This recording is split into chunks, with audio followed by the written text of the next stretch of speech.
അവർ smoke ചെയ്യാറില്ല. ഇപ്പൊ നമ്മള് ബേസിക്കലി നമുക്കിപ്പോ ഒരു താഴെയുള്ള ആള് അല്ലെങ്കിൽ ഒരു കൂലിപ്പണിക്കുന്ന പോകുന്ന ആള് എന്ന് പറയുന്ന സമയത്ത് നമ്മൾ എല്ലാ രീതിയിലുള്ള ഒരു ശീലങ്ങൾ നമ്മൾ കണ്ടുവരും.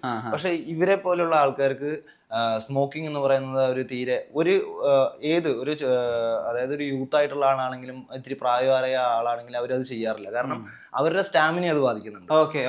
അവർ റെഗുലർലി ചെയ്യുന്ന വർക്കിന്, അതായത് മരം കയറുന്ന പോലെയുള്ള വർക്കും കാടിനകത്ത് വേട്ടയ്ക്കൊക്കെ പോകുന്ന സമയത്തായാലും എപ്പോഴെങ്കിലൊക്കെയാണ് നടക്കുന്നത്. അപ്പൊ അങ്ങനെയുള്ള അവരുടെ ഈ അതായത് ഭയങ്കര റിസ്കി ആയിട്ടുള്ള എലമെന്റ്സ് തന്നെയാണ് അവർ ഡെയിലി ചെയ്തു വരുന്നത്. ഇപ്പൊ കൾട്ടിവേഷൻ ആണെങ്കിലും ഭയങ്കര ഹാർഡ് വർക്ക് ആണ്. സോ അങ്ങനെയുള്ള പരിപാടി അവർ ചെയ്യുന്ന സമയത്ത് അവർ സ്മോക്ക് ചെയ്യാറില്ല.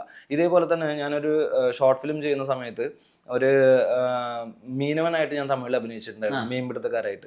അവരും സ്മോക്ക് ചെയ്യാറില്ല. കാരണം അവർക്ക് കൂടുതൽ സ്വിം ചെയ്യേണ്ട പ്രോസസ്സ് ആവശ്യം വരുന്ന കാരണം അവർക്ക് അതിന്റെ സ്റ്റാമിന ആവശ്യമുണ്ട്.